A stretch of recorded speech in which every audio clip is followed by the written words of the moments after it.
Hello, everyone, and good morning. It's a pleasure having you all virtually today. And without further ado, first I'd like to acknowledge that uh, just by beginning the land acknowledgement of the Concordia Student Union. So we would like to begin by acknowledging that the Concordia Student Union is located on unceded Indigenous lands. The Juk-Jagé Nation is recognized as the custodians of the lands, water on which we gather today. The Ganetgahaga is historically known as a gathering place for many First Nations. Today it is home to a diverse population of Indigenous and other peoples. We respect the continued connections with the past, present, and future in our ongoing relationship with the Indigenous and other peoples within the Montreal community. So firstly, I'd just like to introduce Reverend Dr. Anthony Bailey, who we have here today. So Reverend Dr. Anthony Bailey is the coordinating minister of Parkdale United Church in Ottawa's Central West, and serving his congregation and the wider community in that capacity for the past 21 years. Reverend Dr. Bailey has academic degrees in social work, theology, philosophy of religion, and ethics and culture, as well as experience studying and working in countries such as Barbados, the USA, Kenya, and Jamaica. He has also taught at the university level. Reverend Dr. Bailey is a gifted communicator and a dynamic advocate for social justice, racial reconciliation, interfaith collaboration, affordable housing, food security, and the importance of a vibrant spiritual life. 18 years ago, Reverend Dr. Bailey spearheaded a new ministry initiative in his congregation called In From the Cold. Members of the wider community experiencing poverty and other challenges are welcomed and given a safe environment that provides a four-course nutritious meal, music, art creation, and acknowledgement of each person's dignity. He has also provided leadership in his congregation's ongoing work of sponsoring refugees. As a diversity and racial justice trainer, Reverend Dr. Bailey is a sought-out-after voice who provides multicultural diversity and anti-racism workshops and training for schools, community agencies, federal and municipal government departments, police departments, service clubs, and religious communities. He has a compassionate and persistent desire to help curate a more just, gracious, and beloved society. Reverend Dr. Bailey is also frequently invited by radio, TV, and various print media to offer timely and meaningful commentary and contributions on significant social and religious issues. As an active community supporter, Reverend Dr. Bailey also participates in citywide and local initiatives, boards. He was recently awarded the prestigious Order of Ottawa Medal for extraordinary contributions to the City of Ottawa, particularly in the areas of social justice, community development, and anti-racism training. So just so you guys know, the speaker event is an introduction to the Black History Month, in which we, the Concordia Student Union, and other associations will be celebrating Black History Month with more speakers like Anthony, more workshops, and more BLM events. It is our honor to introduce Dr. Reverend Anthony Bailey. Thank you, guys. Thank you very much, Sarah. That's very kind of you, and welcome to each and every one of you. I also want to acknowledge a land acknowledgement. I'm here in Ottawa, and I want to recognize the Anishinaabe Algonquin peoples who have stewarded this land for thousands of years, on which we have the privilege of being hosted by them, and give thanks for their ongoing contribution to not only our land, but also to relationships that we're seeking to strike an important reconciliation relationship with. So I acknowledge that also. Thank you for this opportunity to offer these words. I wanted to recognize that although not here in Canada, but in the United States, this is a holiday for Dr. Martin Luther King Jr.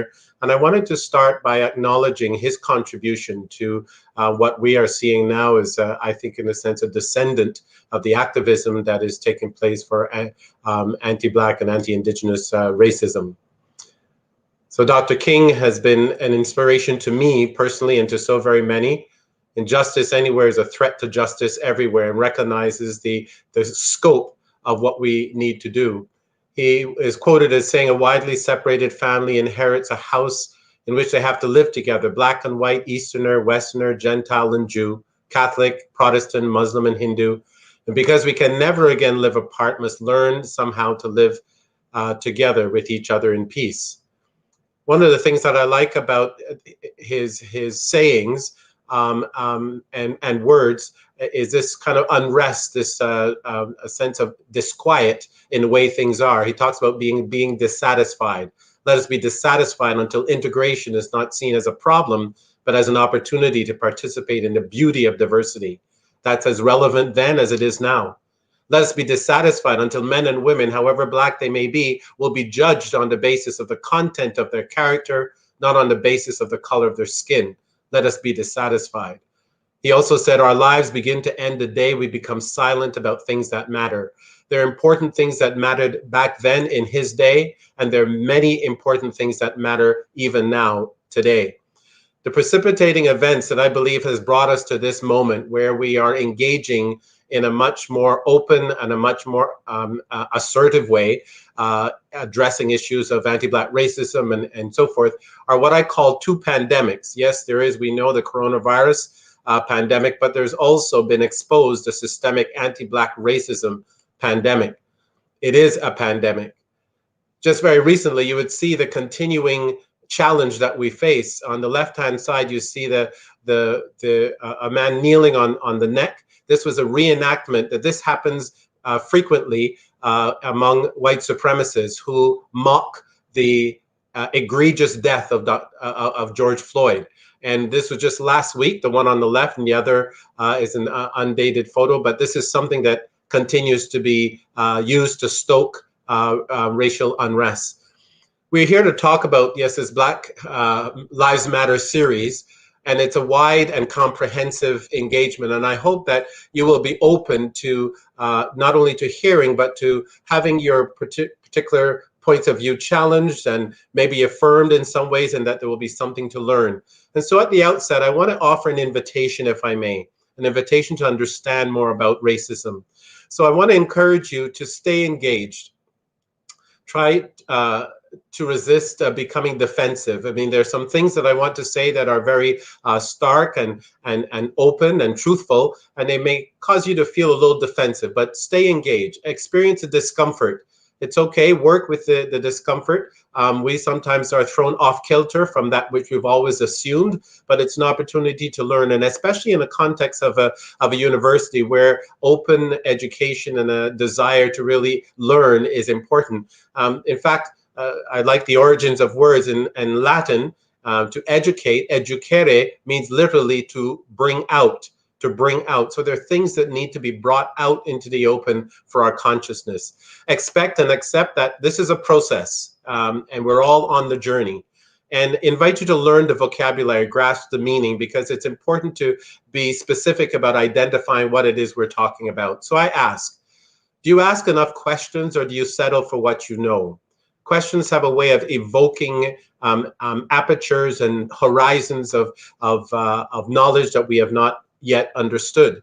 And so what we're talking about in this Black Lives Matter speaker series has to do with systemic racism. Particularly, I want to be addressing anti-Black systemic racism. It's a system that in effect announces that Black lives do not really matter. We talk about Black Lives Matter, but the system of systemic racism tries to convey the narrative that Black lives do not matter. I want to commend your mayor, Valérie Plante, for unequivocally acknowledging the presence of systemic racism in Montreal and the province, despite other political leaders denying this.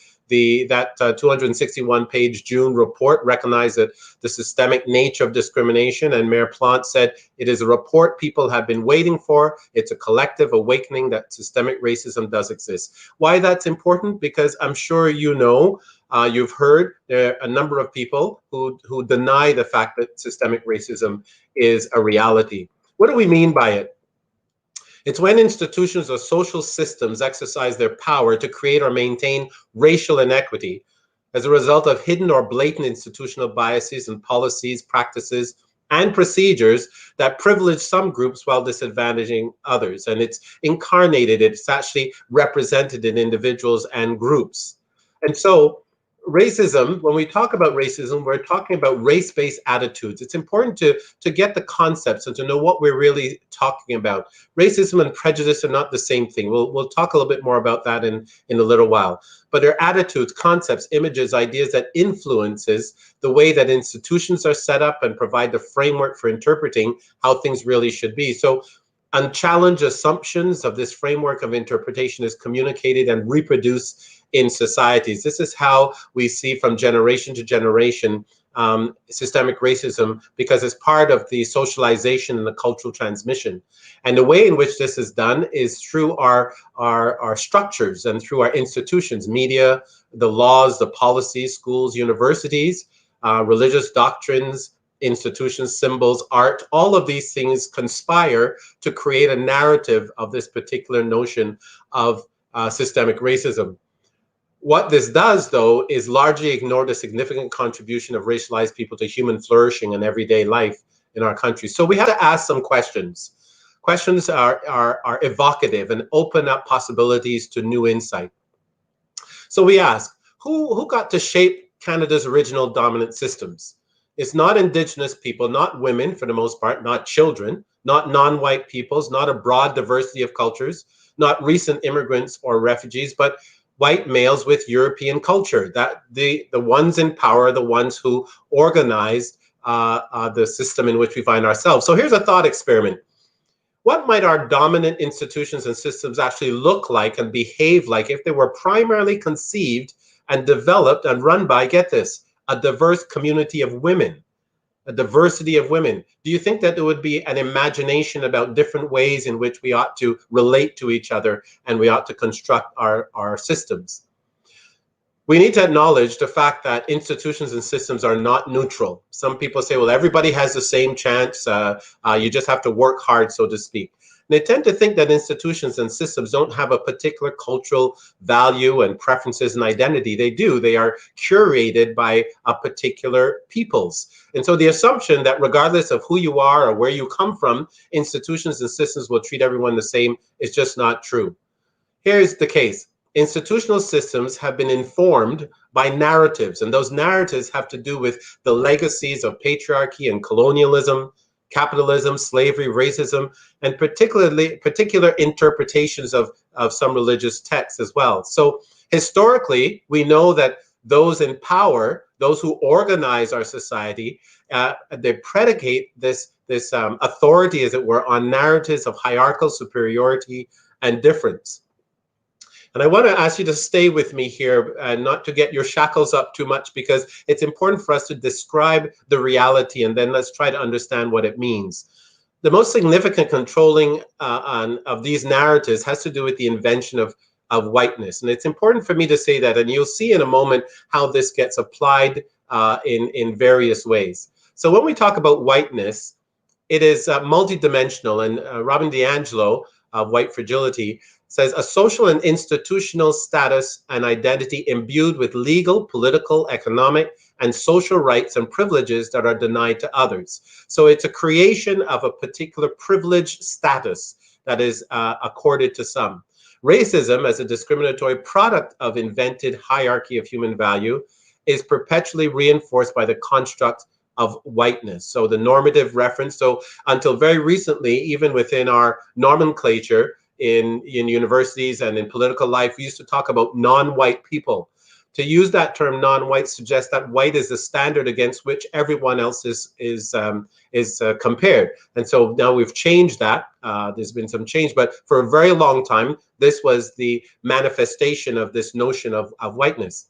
Whiteness became an invented concept of privilege that could be given and taken away depending on the whims of those in power who control this definition.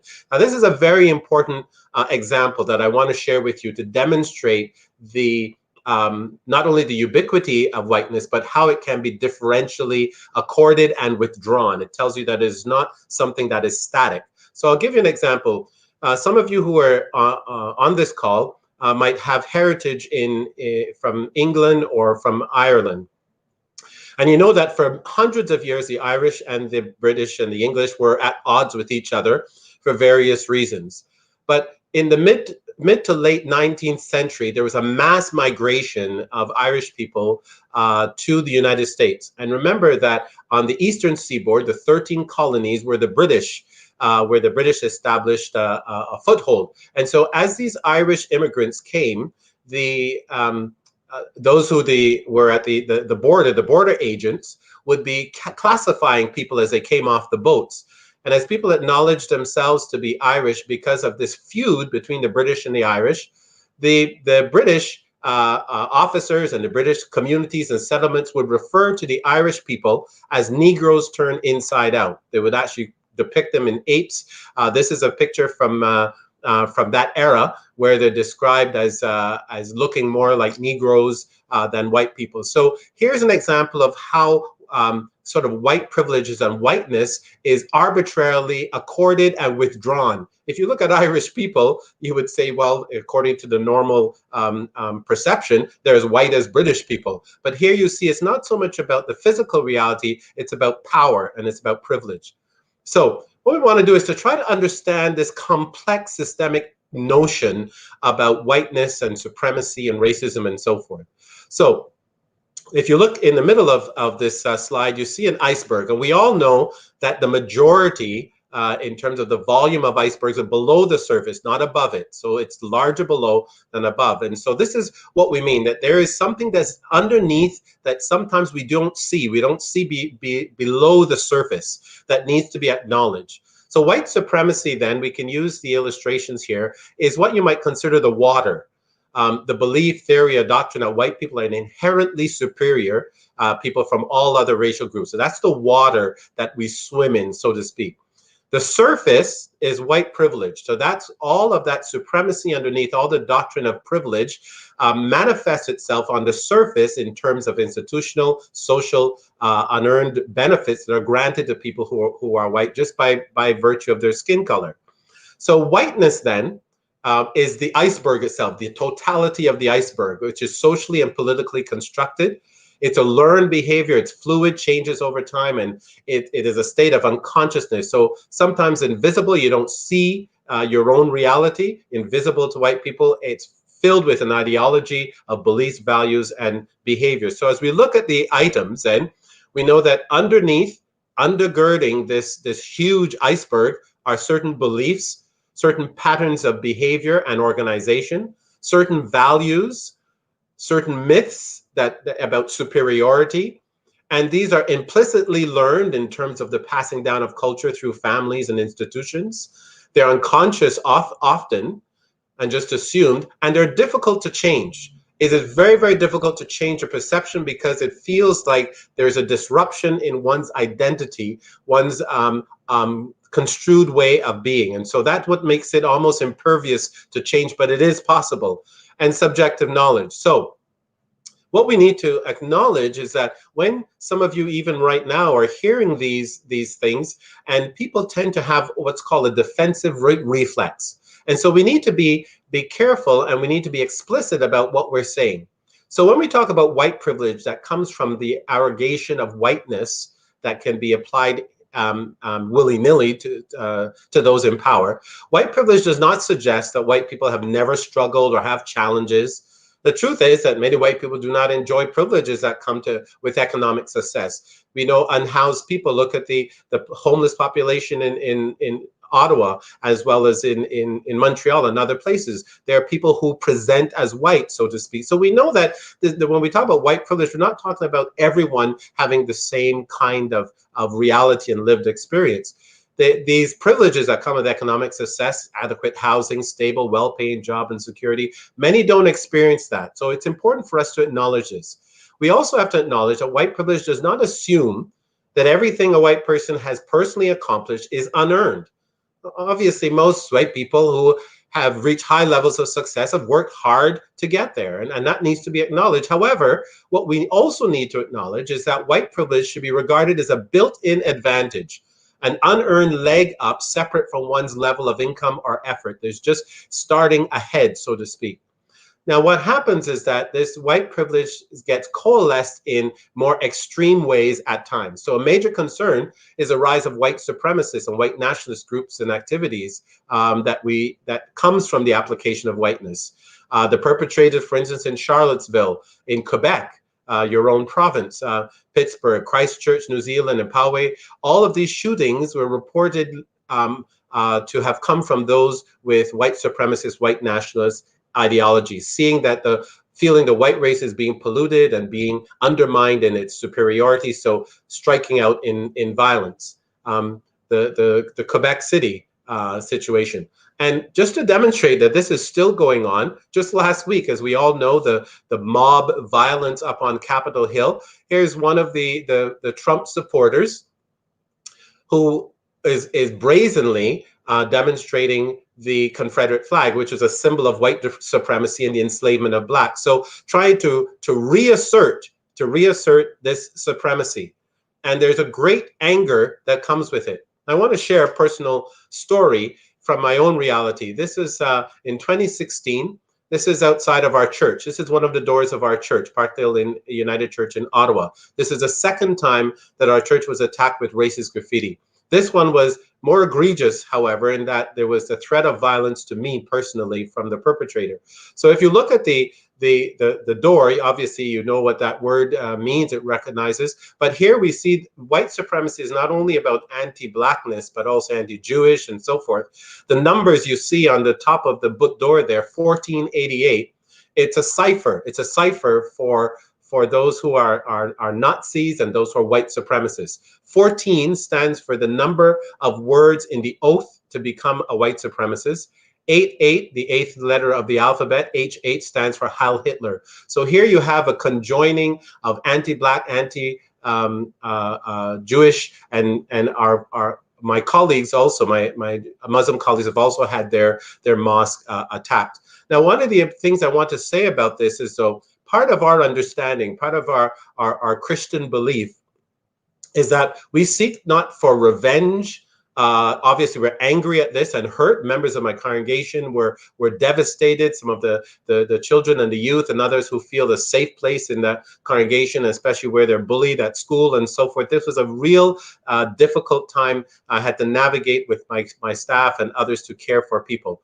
But we also know that we have a deep commitment in the way of Jesus to try to restore people and try to change minds. And so Ashley, the person who did this was a juvenile, almost an adult. And what we did through the Ottawa court, they have something called restorative justice, the collaborative justice organization. And we invited the young person to join us in a collaborative relationship. In other words, what we wanted to do is to provide an opportunity to teach and to learn and to steer this person in a different direction. And I just want to say that it was very successful. We're very grateful for this. Over the 3 years, we spent 3 years never speaking directly. I did meet him once, but our group, our committee at the church and the committee at the Collaborative Justice were intermediaries, and we would send messages back and forth. We helped this young person to not only get a job, get the materials he needed for a job, to encourage him. And I have to say that after 3 years, he renounced his white supremacist notions, and he is now an active, constructive, member in society, and we're just grateful for that. So I think that's an important story that we need to figure out. How can we change without violence, without hatred, without retaliation, so to speak. So we have to ask ourselves, how did we get here? This is a reality that I'm describing, but it hasn't come out of thin air. And mostly, a lot of people don't know the history sufficiently to recognize how this maneuver took place. So let's go back a little bit further. Let me talk about Black and African history. The Egyptians and Ethiopians, we hear that, and we often hear about Africa, and it's often used in derogatory ways. But let's think about the history. Ethiopian means black or burnt face in Greek. Cush is a Hebrew word for black. So here we find not only in the Bible, but in historical documents, we know that the Egyptians were descendants of the Ethiopians, and they were black. So Greek historian Herodotus, you can look him up in the 5th century before the Common Era, probably one of the greatest ancient historians. He observed, and traveling to Africa and various places, Ethiopians and Egyptians have thick lips, broad nose, woolly hair, and they're burnt of skin. I can just say, ta-da! So many of the extraordinary firsts that we read about in the history books, such as first written records, significant architecture, first use of beds, tables, chairs, copper mines, the first systematic removal of metals from the earth, all of these, as well as the wonder of the pyramids, were accomplished by people of the African continent, Black peoples. Sometimes we hear of them, we get this kind of Marlon Brando and Yul Brynner images in the Ten Commandments and so forth, but that's not the way it worked. The pharaoh, Hatshepsut, was the first female Egyptian ruler in the ancient Egypt to reign as a male and out of full authority, and had tremendous respect. Her body was buried in the Valley of the Kings, which is usually reserved for men. What we have are examples of incredible leadership and excellence in the African story that doesn't get recorded or reported. When people hear today the word Africa, they think of failed states and violent and all sorts of things, but don't know the rich history and how we got to where we are. Mansa Musa, the king of Mali in the 14th century, forget about Steve Jobs and Zuckerberg and all of these people and Bezos. Mansa Musa continues to be considered the wealthiest person in history by Forbes magazine. He amassed a tremendous wealth there. Samori Toure, he was dubbed the Black Napoleon because of his acumen, his military acumen. Think now also about the things that we use every single day and that we have assumed. When you look at this list and the one that follows, you look at that and you see those names, and I bet that majority of you, when you look at that, you would say, oh, that must be a white person. When you go to think about who has invented certain things, the first thought that comes to your mind is not that a Black person or indigenous person did that. You think white, and that is part of the narrative that has steeped us in ways of seeing things. But all of these inventions that I'm going to show you over the next few slides were all people of African descent. The stethoscope, the ironing board, baby buggy, bicycle frame, the guitar, the euphonica, the almanac, the traffic light, and the smoke hood, Garrett Morgan. Dr. Charles Drew, this is a really important one, the blood plasma bag. He was actually came up to McGill from the States, and he was tasked to discover a way to help to save troops and soldiers on the battlefield who were wounded. And he was the one that invented the blood plasma bag and the whole business about extracting and the whole blood bank reality actually came out of this invention that this Black doctor undertook at McGill University. The pencil sharpener, the lawnmower, the self-lubricating cap. Some of you have heard the phrase, the real McCoy. It is believed that it comes from this Black engineer, Elijah McCoy. The owners of the railroads in the United States were trying to find a way to speed up the transcontinental train travel, because before the invention of the self-lubricating cap, they needed to stop every half hour or so to grease the pistons and make sure that they weren't overheating. And so they wanted to find a way to self-lubricate this. And there were many engineers that tried, but the one that worked the best and worked the most efficiently was this Black engineer, Elijah McCoy's invention. And that's why sometimes they said we wanted to have the real McCoy because the other ones were breaking down. Think of the electric lamp bulb and also the AC unit. You love AC in the summertime. Lewis Latimer, he was a colleague of Thomas Edison. We don't hear much about Lewis Latimer, but he did a lot of the research that provided Thomas Edison for his notoriety. The improved telephone transmitter, Granville Woods. His patent was bought by Alexander Graham Bell that went on to expand his inventions. The gamma electric cell, the spark plug in our cars, the automatic gear shift, the fire extinguisher, the elevator door system. All these names are people of African descent. Some pictures of our tour. Here's one that's really close to home for you folks in Montreal. Alan Nemtic. Now all of us delight in Bing and Google and so forth, but Alan Nemtic a native of Barbados, where I'm from originally, actually, invented the world's first search engine in 1990. He was a computer science student at McGill, and he wanted a way to with his friends, find a way to search out things and so forth. And so he invented the first search engine that we use now and take it for granted, but he never sought patent. He never sought to register it. He just wanted to use it, and he made that available. I bet probably most of you have never known that, and yet we're using these things that are so important to us, and they have been invented by people of African descent. So we have to say, what happened? All of this excellence that we're talking about in both historically and contemporarily, what happened to create this mythology of the inferiority of people of African descent? Well, it has to do with the invention of race. Race is an invented concept. It's relatively recent in Europe in the 1600s. Identity was primarily defined by one's religion, language, and so forth. But the concept of race as a category of identity emerged more and more when Europeans began to colonize other continents, colonize, subjugate, you call it what you like, and because they wanted to justify this sense of superiority. In 1684, François Beignet published the first classification of humans into distinct races, followed by Carolus Linnaeus in 1735, which classified people according to continental differences. So by the 1800s, the term race had become commonplace, and for the first time in human history, racial classifications were used to create and maintain discriminatory social hierarchies. So it wasn't only about difference, it had to do with who is on top and who's below.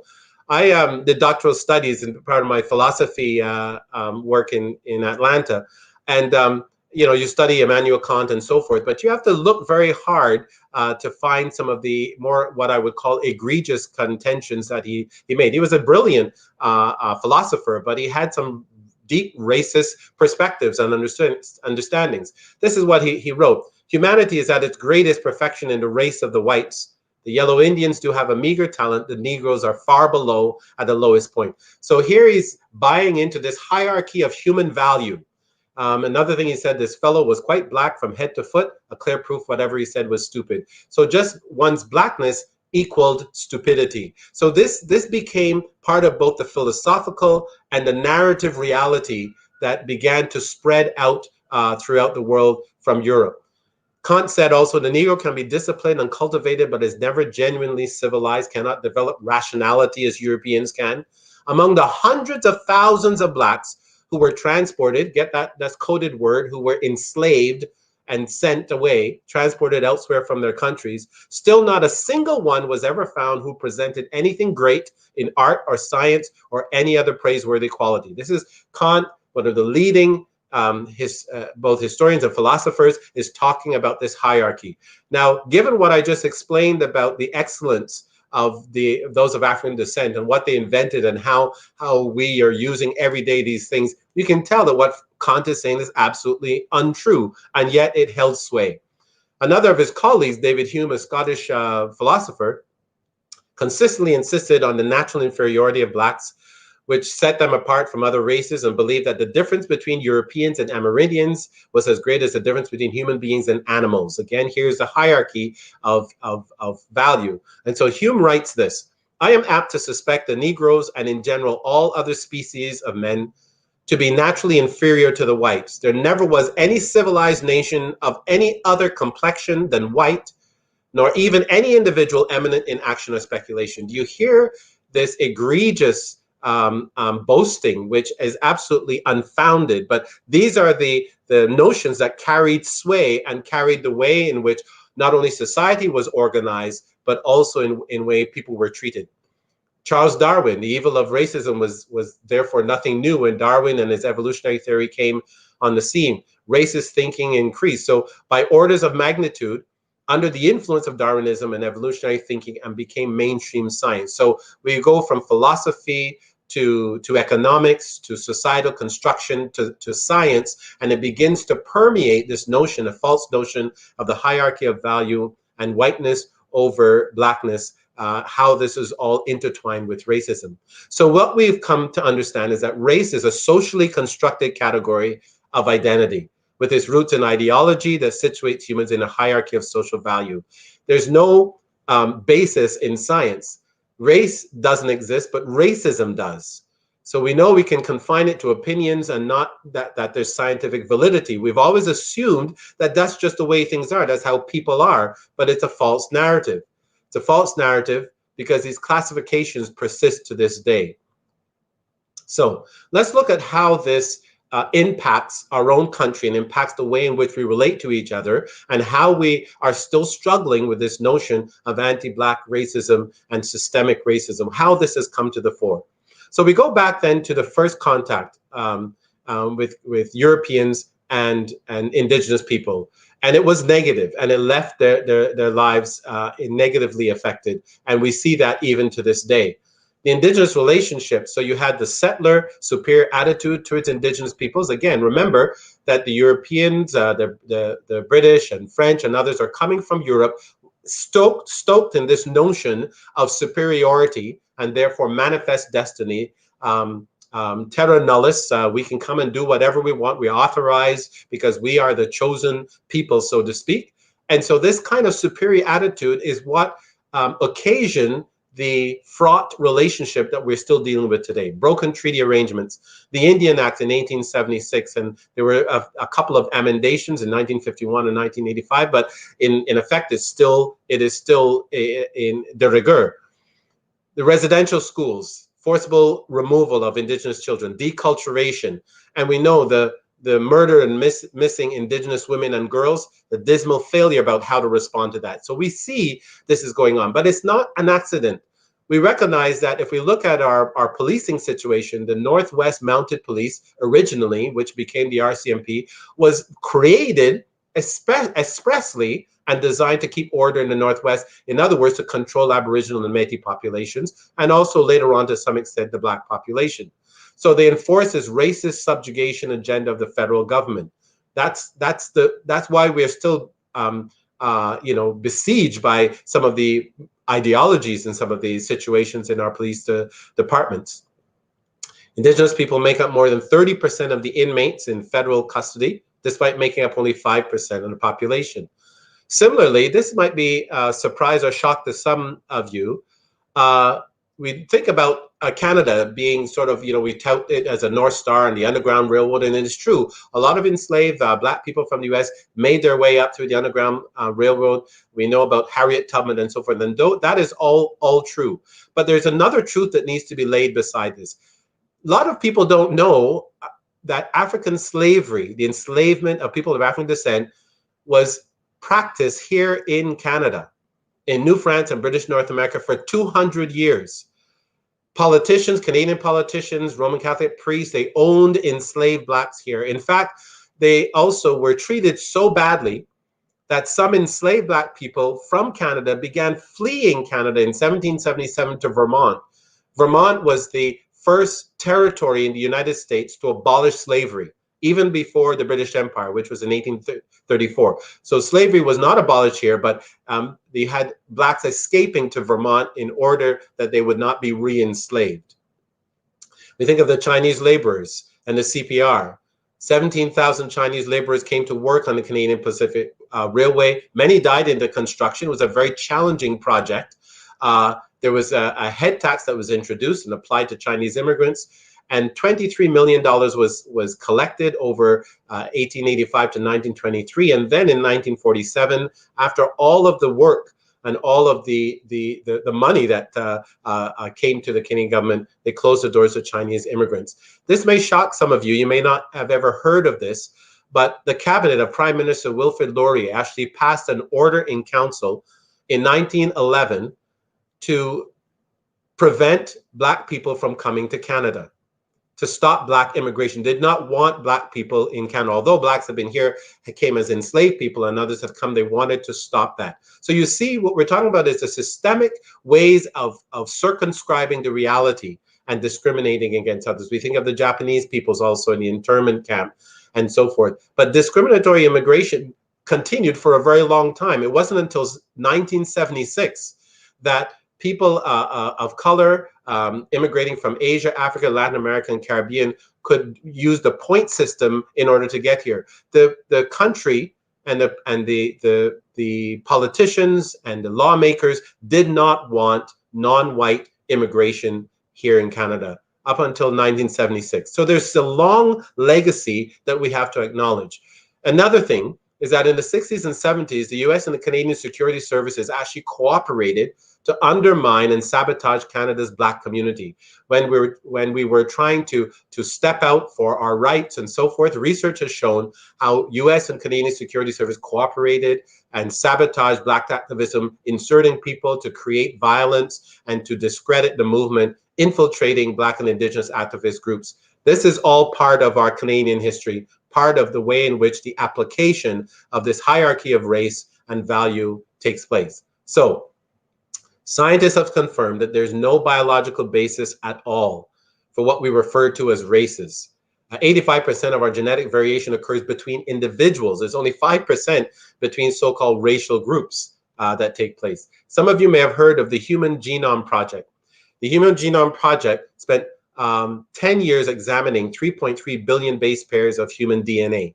And what they came to a conclusion after 10 years with the greatest biologists and geneticists looking at this whole notion is that race does not exist. It is not a scientific valid construct at all. The unfortunate thing, although it has no scientific validity, it is still used as a trope, as an ideology in systemic ways to disenfranchise certain people. So Rutherford, one of the chief researchers, said there's no essentialist DNA for Black people or white people or anyone. It's not a hippie idea, it's a fact. And so this whole notion that we have built our understanding and relationships with each other according to race and the hierarchy of value is absolutely wrong.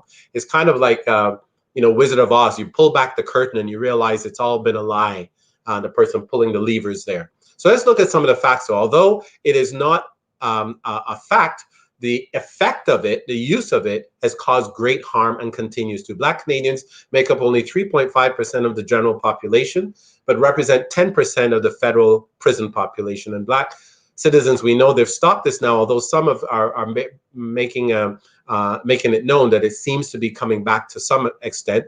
But the whole notion of carding, randomly stopping Black people for no reason at all, and this was something that was pointed out, and they do so up to 10 times the rate of white citizens. Here in Ottawa, we had, as a result of a lawsuit, we had something called the traffic stop race data collection. The Human Rights Commission ordered the police department to keep track of their stops and the ethnicities and so forth. What was found is Middle Eastern drivers were stopped 3.18 times more than you would expect. Black drivers, 2.3 times more than you would expect. For the white drivers, it was consistent with their rate and the ratio of driver population. So we could see the difference in terms of Middle Eastern and Black. This was statistically demonstrated that profiling existed. And people have acknowledged this before. Reports have come out that have demonstrated this, racial profiling used as a cover for racism. In the education system, we know that higher suspensions and expulsions for racialized students. Black students in Halifax, only 8% of the student body, 22.5% of total suspensions. Toronto, the same thing. Some of you may have heard last year about the Peel regional school system, where, on one occasion they had two big burly police officers brought to take a kindergarten child, a Black kindergarten child, in handcuffs away.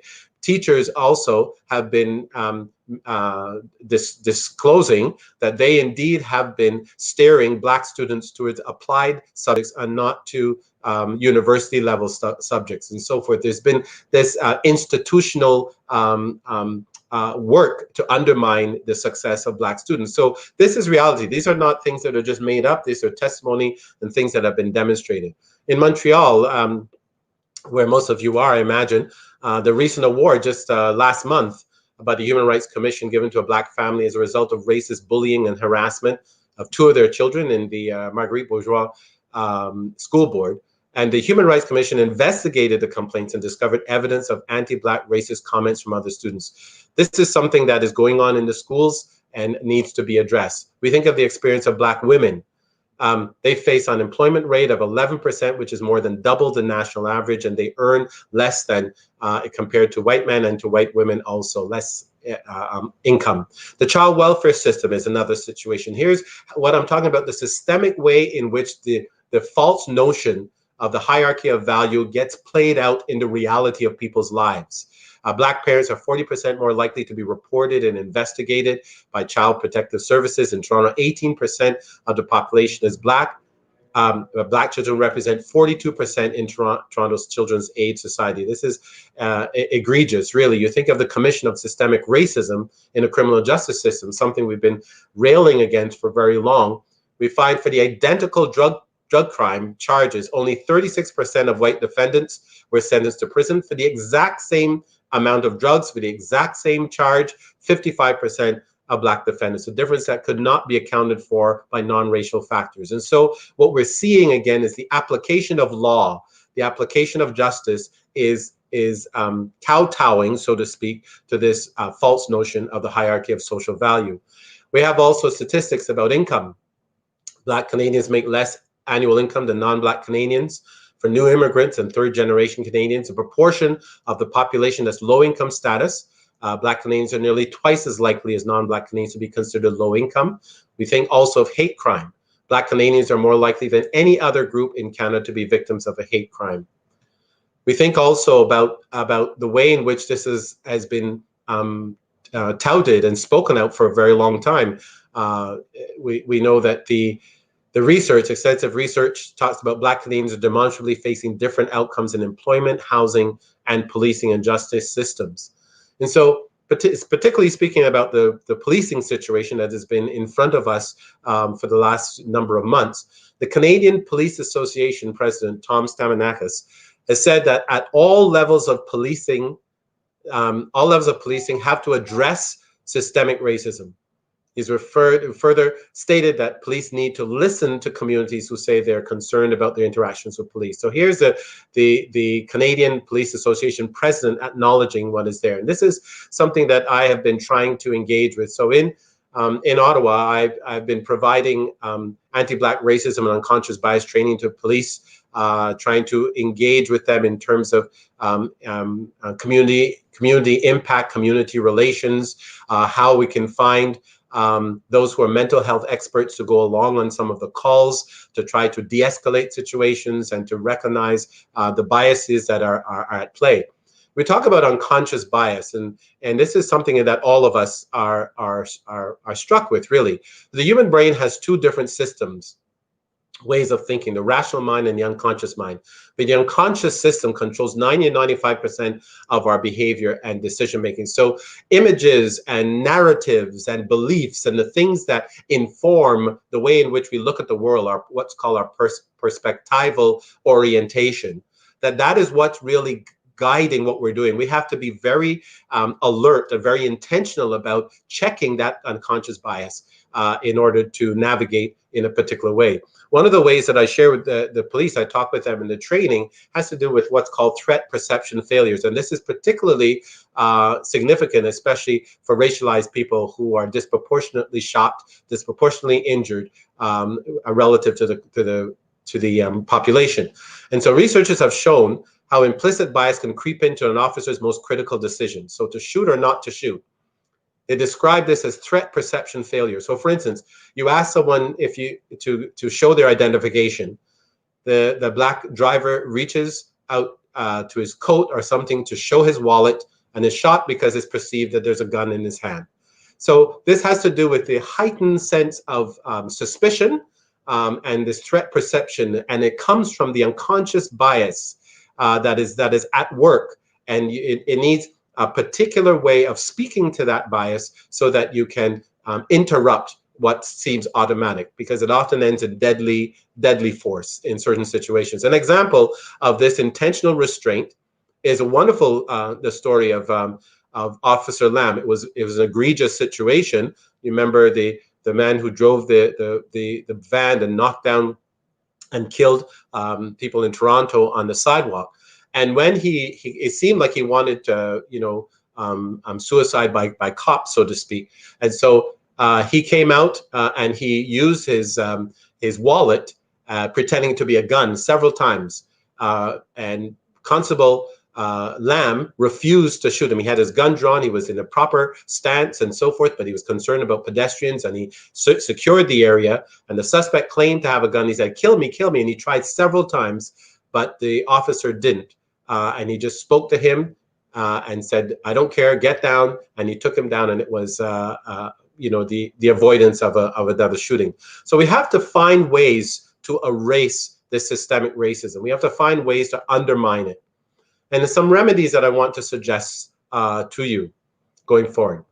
It requires intentional training that's geared towards understanding and dismantling anti-Black and anti-Indigenous systemic racism. It needs to be mandated in public institutions. It can't be optional because it's ensconced in the very way we organize our systems and our institutions. School curriculums and resources, they need to be rethought, reinvested with what I would call truthful and accurate history, as well as explicit content regarding the genius and excellence of racialized Black and Indigenous peoples, as well as the reality of the historical and contemporary oppression. So there really needs to be more than just, a Black History Month here or whatever. There needs to be a continuity, an embedded narrative within school curriculums and resources. The criminal justice system, as I pointed out earlier on, or police services, need to be more rigorous and diverse, accountable, and reimagined systemic transformation in order to dismantle systemic anti-Black racism and anti-Indigenous racism in those institutions. It's not only about getting more diverse officers in, because you have people and then you have a system. It has to do with the very system. Remember that the head of the RCMP, when first asked about whether there was systemic racism in the RCMP, denied it, and then had to backtrack and realize. And so this notion that all is good, so to speak, we just need to tinker with a few things is not true. There needs to be a radical upheaval of the ways in which we have organized our systems and our particular narratives that fund those systems. There's a need for a more robust, consultative, and strategic investment of funding and support for health, mental and physical, and social services that particularly serve racialized Black and Indigenous peoples.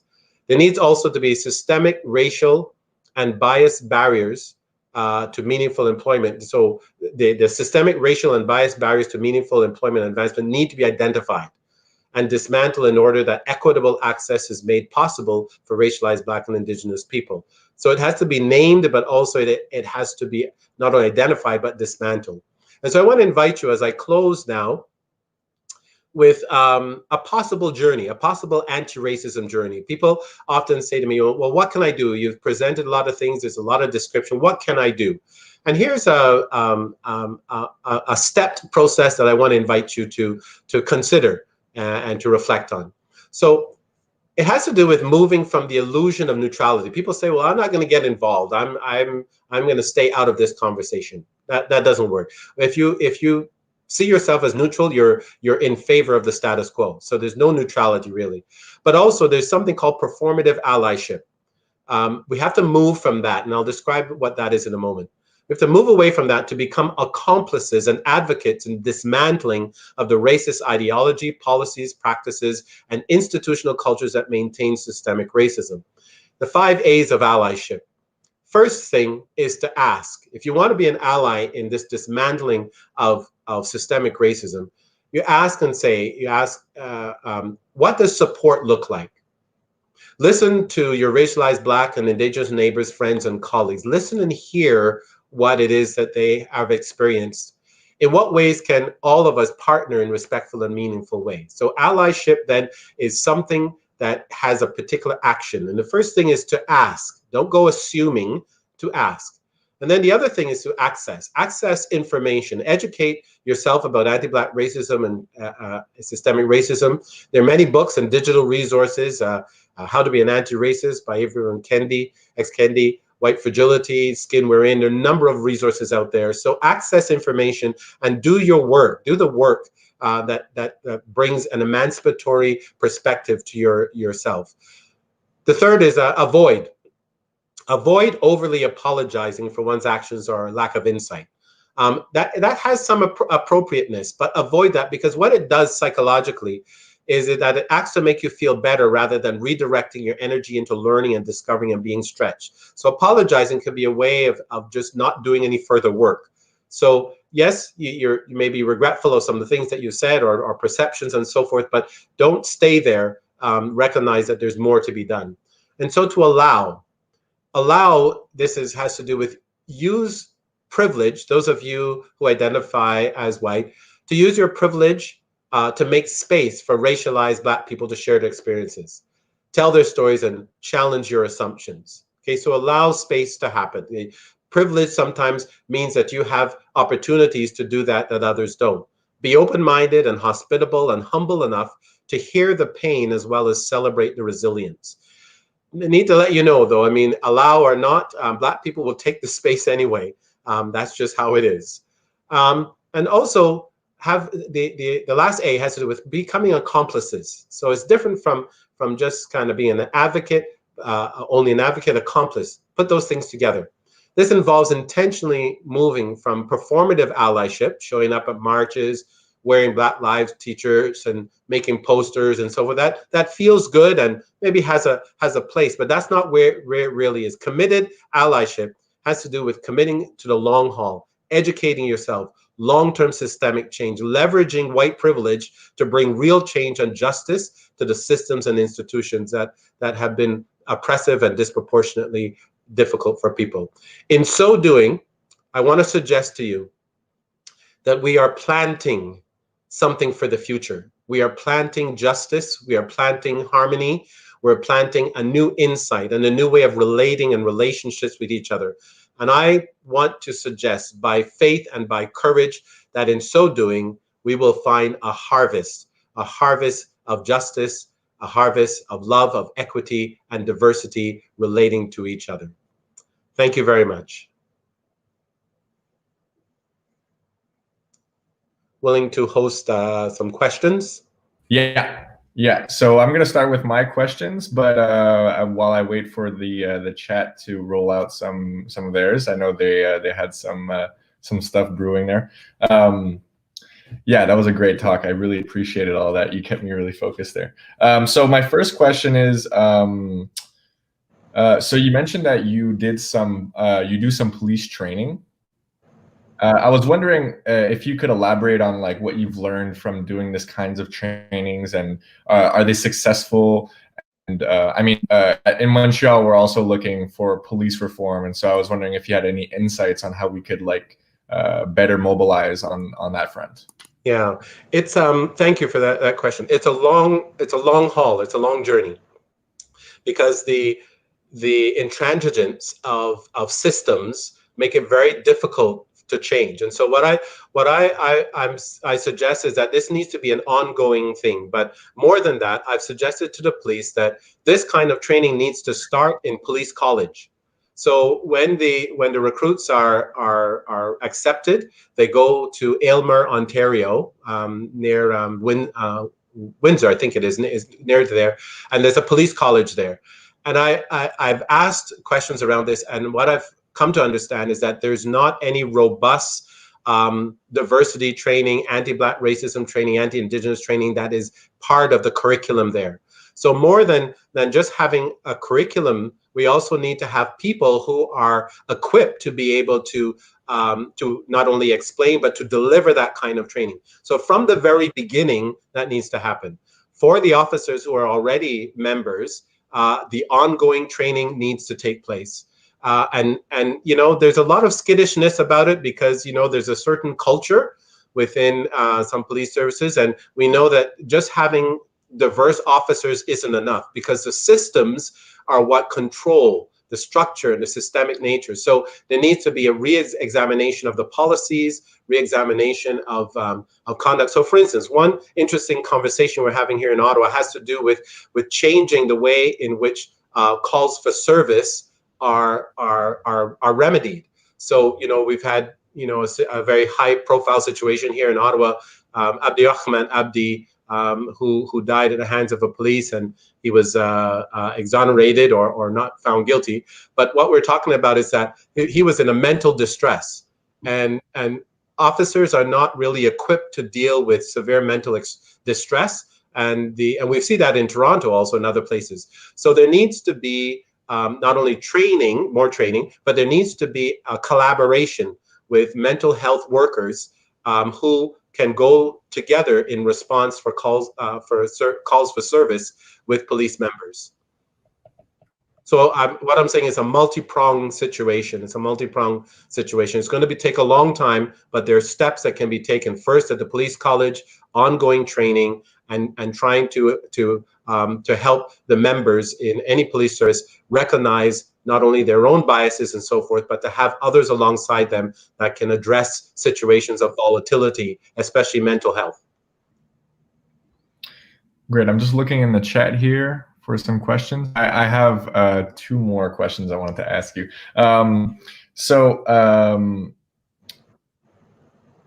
Can you expand a little bit? So in your introduction, Sarah mentioned that you did some community work, and one of the things you worked on is In From the Cold. Yeah. So like we're interested obviously with community work at the CSU. We're trying to like figure out how to best navigate these times, and so our annual campaign this year is BLM. And so we're holding events like these to, I guess, try and educate the Concordia population. And so far, it seems like it's doing some good. But with something like In From the Cold, like what have you learned from this kind of other kind of community work that you're doing? And how do you recommend we, I guess, start taking on this mentality that, you know, it's not just one way of doing it. You're activating the community in many different ways. Yeah. So this particular initiative is very significant. It has to do with first of all, our first commitment is to acknowledge the dignity of unhoused people and people who are precarious. That's where we start. And so what that means is that that particular acknowledgement drives the very things that we do, meaning the quality of the food, the welcome, the safety, and the resources that are put together. Now, obviously, now we can't have them inside. We've been giving takeout at this point, but that also has been shut down because of the lockdown. But the particular, when we were in full functioning, we would welcome the guests to come. They would have a 4-course meal prepared by chef. We have chefs who prepare the food. And it's a way of acknowledging their dignity. We have music, we have art expression, we have opportunities for people to talk and to have counseling. And this is done in our lower hall in the church. And we would have, you know, average about 100 and 110 people come on a Saturday. And there, some of them would make contact also with our congregation during the week for other kinds of services that we could refer them to. So it had to do with building relationships. That's the key, I think. It has to do with acknowledging dignity, building relationships, and then listening to those whom you are partnering with to see what are their needs. Don't put it down on them and say, well, this is what you should have and so forth, but to listen and to do that.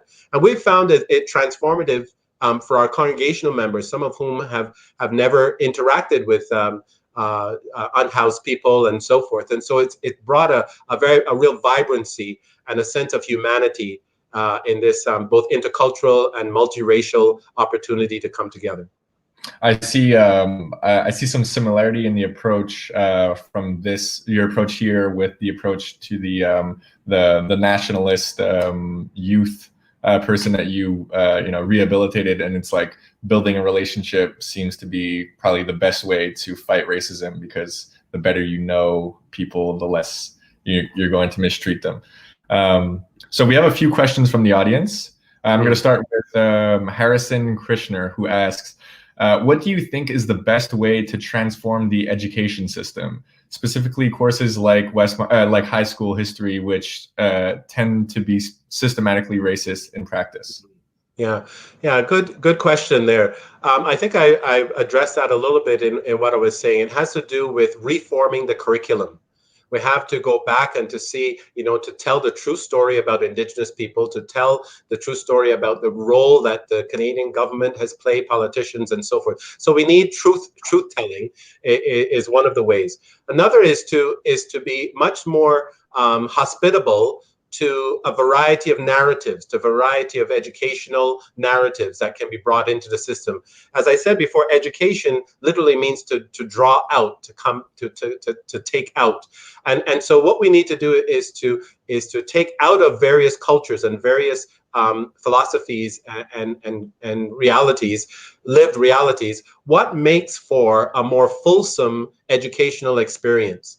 And what that means is that it enables us to honor each other's backgrounds and honor the different learning styles as well. So we're talking also about those who may be differently abled, who, again, also need to be respected with dignity in ways in which learning can be facilitated according to their capacity. So we need a much more variable way of delivering education and delivering experiences. That means reforming the history, reforming the ways in which it is delivered, and being much more nimble with respect to what it means to acknowledge the diversity of the peoples that we have in our school system. Thank you for that answer. To just follow up on that, I was wondering, so for, as you know, we're hosting like a Black Lives Matter series event for February, and you mentioned that when you do training that you include, I think you said mental health speakers. I was wondering, like, if there are any other kinds of speakers that you would recommend for Concordia students to listen to or to reach out to for Black History Month. Yeah, I would say, you know, there's what we would call, I guess, a convergence of identities. You know, so one of the things I think that is to look at the complexity of identity. I think is one of the ways to have someone talk about, you know, we have the LGBTQ, Indigenous, and so forth. So I think that it's important to ensure that there's a representation, and there are Black activists and others who are committed to ensuring that there's a broad recognition of the plurality of humanity. So not necessarily different kinds of, not necessarily different, I guess, specialized speakers, but a plurality of humans, like different kinds of humans. Yeah, I think an interesting setup, an interesting possibility could be, rather than one speaker, is to have a dialogue. Is to have, it would really be helpful to, you know, and this would have to be carefully curated, but someone who, you know, you might consider not really on board with this whole, you know, anti-Black racism situation, who feel that, you know, this is just something being put upon and so forth. To have a conversation, it would have to be carefully orchestrated, but I think it would be very helpful, because there are people, maybe even on this call, who, having heard what I've said, would want to push back and say, you know what, all that stuff you're saying, I'm not quite sure about that. You know, I'm pretty comfortable with the way I see the world and so forth. You know, and I recognize that. So in terms of having a conversation, a curated conversation between those who are saying, you know, things aren't that bad. I don't think society is that bad. We just need a few tweaks here and there. And someone else saying, well, no, there needs to be some radical transformation, and to have a conversation, a respectful conversation. I think that would be helpful too, with respect in Black History Month. Yeah, no, I definitely see the, we've tried to organize events like that. It's just a lot more difficult online. It's not like you don't have the same kind of engagement that you would in person, but I do see, like, the benefits are like that you could directly ask or directly challenge and be answered by those like those challenges, instead of having it just stay and linger in your own mind. Yeah. So we have a next question here from Victoria Pesh, who's asking, what do you think we should implement into our school to help? Okay, a similar question. So I guess she means more our school, like Concordia. Should we have yearly oppression racism training, or should it be full credit course per program?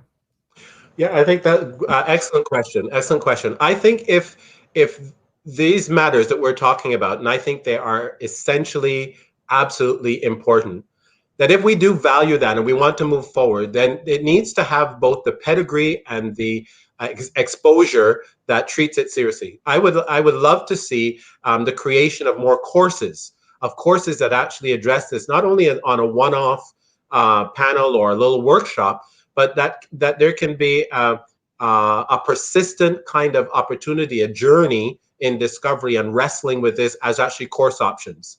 So that's something I would recommend to Concordia, to create those kinds of courses, those kinds of experiences that are longitudinal, that are not just.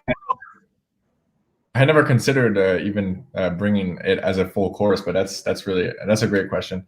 So I think that about does it for the questions. Oh, sorry, I don't hear you. Oh, sorry, never mind. I was looking at the YouTube chat. Okay. I had one more question.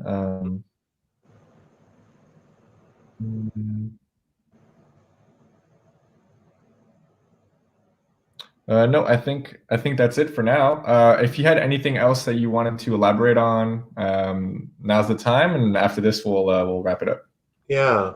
Well, I just want to thank your audience. I don't know, all the people obviously that are there, but I just want to thank them just for coming on. They didn't know, nobody was forced to come, and that you've come with a curiosity. And I just want to invite you, even if you disagree with what I have said, with what I've presented, what I ask you, I urge you to do is to search yourself and to look around at the society and pay attention to not only what you are able to achieve, but what are other people circumscribed with? What is going on in other people's lives? So try to think outside of yourself also, and to say, are people experiencing the same privileges, the same opportunities for me? Where can I find a safe space to actually ask my questions, to actually challenge some of the things I've heard today? Where can I go for that? And I would encourage, I guess, you, Malcolm, and others who are curating this to really seek out intentionally from those who are on, who may be very shy to say what they really believe or what they're really thinking, but it's so important. And I just want to say to everyone who's on, each of you is important. I value every single human being and human life, and cherish that. That's part of my disposition. And my desire is not to drag people down, not to insult people. It is to empower people, to offer insight, to offer growth. And growth, we all know, requires some struggling. I like to use the example of a true story of a scientist. They were doing research on monarch butterflies and their travel and so forth. And they were having the chrysalis and so forth in the lab. And this young PhD student who was very eager to get going with studying, he saw the fluttering in the chrysalis and so forth, said, okay, they're ready. I can study this. And so he took a little knife and he made a little slit in some of the chrysalis so that the butterflies would come out faster. And so what he discovered is that, yes, they did escape through there, but none of them could fly. They couldn't fly because what a lot of people don't know is that there's an enzyme that takes place that when the butterfly struggles to break out of the chrysalis, it releases that which is necessary to feed the veins in the wings so they can fly. So without the struggle, they cannot soar. And I love that illustration. It means that each one of us, we have to struggle a little bit in order to fly. We have to struggle with our biases and our prejudices. We have to struggle with the things that are constricting us and struggle a little bit. And it doesn't mean fighting. It means that we have to push a little beyond our comfort zone in order that we can realize our destiny, to fly as butterfly humans, if I can use that oxymoron. And that's what I would offer. I just say that, there's beauty in the struggle, and do that with other people in safe spaces. But I commend to you that this one life that we have, let us make the best of it, and let's make the best of the relationships that we can curate and experience and love with each other, so that the human family can grow in the way in which it's meant to be. And I guess I come, obviously from a religious perspective, but I think this is something that's accessible to everyone. I cherish and acknowledge the dignity of everyone. I really love the butterfly analogy. I actually, when I was in elementary school, we had raised monarchs to. I think we were trying to track their traveling. That's really beautiful, and I see a similarity with that analogy to what you were saying about being uncomfortable and being okay with being uncomfortable with these kinds of conversations, because just saying sorry and moving on is not really fixing the issue at hand. So I thank you for your words, Anthony. Thank you for coming on. I hope we could do another event together. You're really inspirational to listen to. And so yeah, thank you for introducing the February Black Lives Matter event that we're going to be having. And I hope to see everyone who's here there in February. Yeah, Thanks no, that'd be one last thing I wanted to say. I mean, because it occurred to me, and I meant to say it before. Sometimes when I talk about Black Lives Matter, we hear people come back and say, "Well, all lives matter," and I want to address that. It's important. I'm not trying to denounce anyone here, but let's parse this a little bit. It is true. I believe, and I'm with you when you say all lives matter. It's true, but we do not behave and act as if all lives matter. And the example that I use, because people get their backs up sometimes when I talk about Black lives, but just think of our senior citizens in long-term homes. Now, if we say all lives matter, that must mean that the lives of those in long-term homes, our seniors, that their lives matter also. But we have shown that through negligence and through great hardship, that they have died disproportionately in COVID, because the way in which those who operated maybe for profit and also the workers, the low pay workers, and having to go from place to place, the conditions are such that they died disproportionately. And so because of that systemic reality, their lives don't seem to matter as much as others, right? So this notion about all lives matter, it's true, but we have seen there's circumstances in society that have demonstrated that some lives matter more than others. And in order for us to address that, we have to deal with the inequities and the structural systemic things that have to be done. I just wanted to say that. No, that actually, I think that really ties in the ending here, which is, we're talking about Black Lives Matter, and so this is a rebuttal that you hear more often than I think I would have expected. So it's a great transition to end this. So thank you very much for that. Okay, thank you, Malcolm. We'll be in touch. We'll be in touch. All right. Thank you. Take care. Bye-bye. Take care. Bye-bye. Thank you, everyone.